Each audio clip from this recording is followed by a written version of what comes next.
I'm just trying out a recording on Zoom to do my charts of interest, see how it goes. So we had overnight, we had the bit of a sell-off. A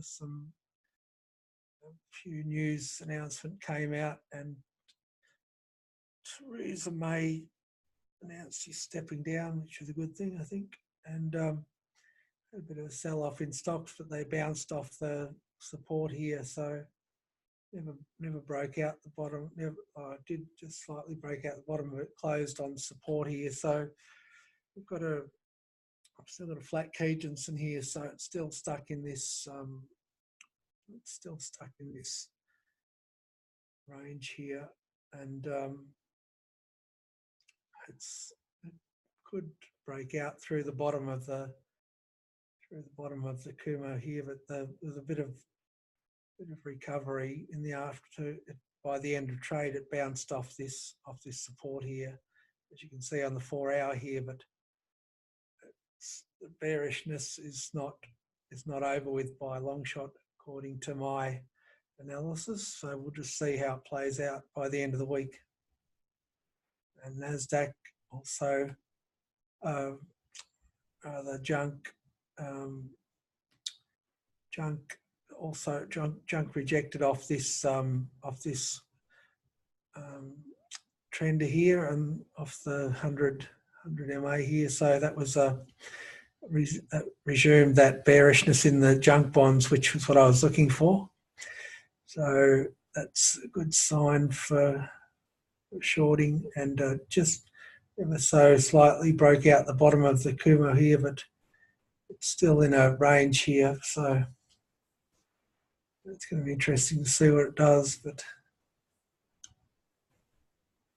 And VIX, the VIX here is back. The VIX is just 4-hour MACD is about to cross back up again on the VIX, but it never broke back above the trend here again. And the daily MACD is still crossed down, but it is still above the 0 line here. So we're a bit undecided yet on the VIX, what way, if we're going to see another spike or not. It's hard to say just yet. It could be building up to a spike next week. It's a bit hard to say yet.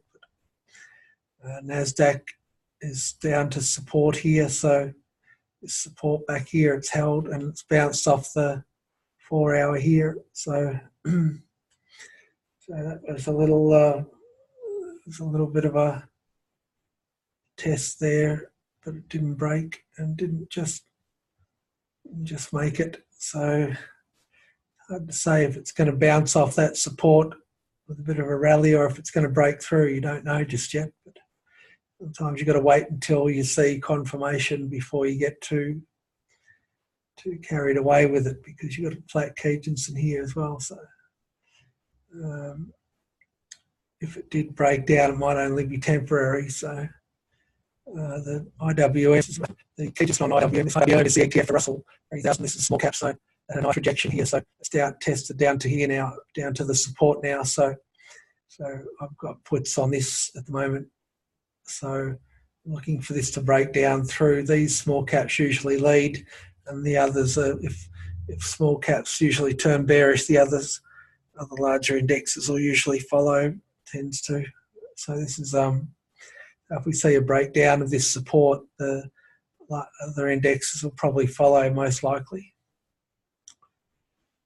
And oil, we had a big inventory build on oil, which caused this bearish breakdown here. So this is now out the bottom of the Kumo and the daily. So that's been a real good move on oil, and a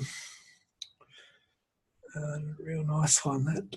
And it's been some great trading on oil, and 10-year yield smashed through the floor on this support here. So that means bonds have been bid. If 10-year yields down, bonds have been bid. So that's a safe haven play that when bonds get bid like that. So people are running for cover pretty much, institutional traders mostly.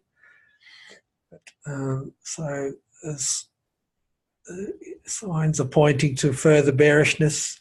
That I've been saying this downside's not over with yet, and it looks like it's playing out the way I expected. So it's going to be interesting to see what happens. But that's it, just a quick one, and bye for now.